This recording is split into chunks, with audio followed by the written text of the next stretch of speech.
Hello, ഇന്ന് ഞാൻ നമ്മുടെ ടെറസിലെ കുമ്പളങ്ങ കൊണ്ടൊരു ഒഴിച്ചു കറിയാണ് ഉണ്ടാക്കുന്നത്. നമ്മുടെ മുത്തശ്ശിമാർ ഉണ്ടാക്കി കഴിച്ചിരുന്ന കറിയാണ്. ഇത് മാത്രം മതി ചോറ് കഴിക്കാൻ.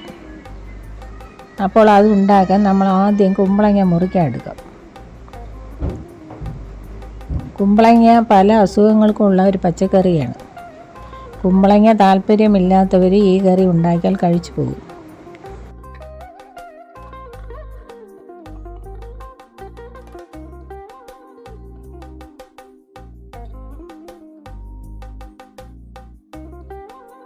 കുമ്പളങ്ങ ഇനി ചതുരത്തിൽ മുറിച്ച് വയ്ക്കണം.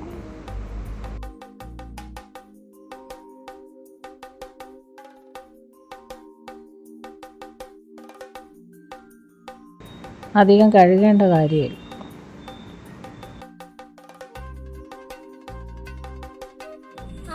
ഇത് 1 ടേബിൾ സ്പൂൺ മല്ലിപ്പൊടിയല്ലേ? ഒരു ടേബിൾ സ്പൂൺ മല്ലിപ്പൊടി. ഇത് വെളുത്തുള്ളി, ജീരകം ചതച്ച് വയ്ക്കണം. ഇത് മുളക്, ഇത്രയും അരച്ച് എടുക്കണം. തരാം.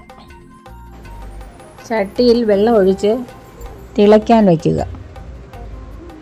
എന്നിട്ട് കഷ്ണങ്ങൾ ചതുരത്തിൽ അരിഞ്ഞു വയ്ക്കുക.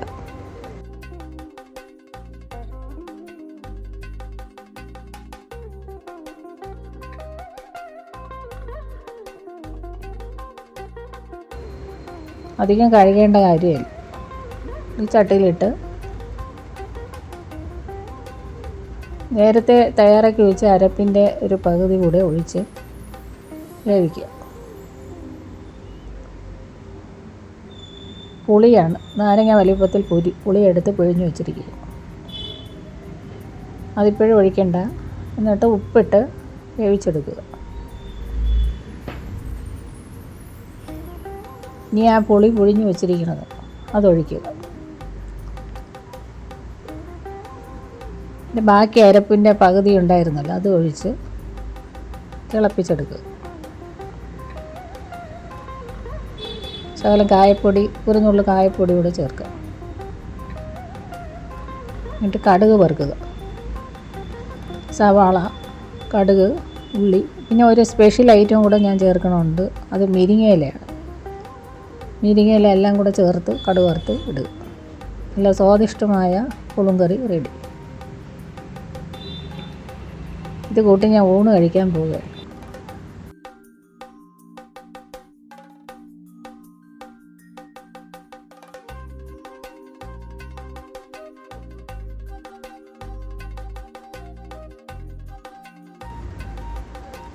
എന്ത് നല്ല സ്വാദ്!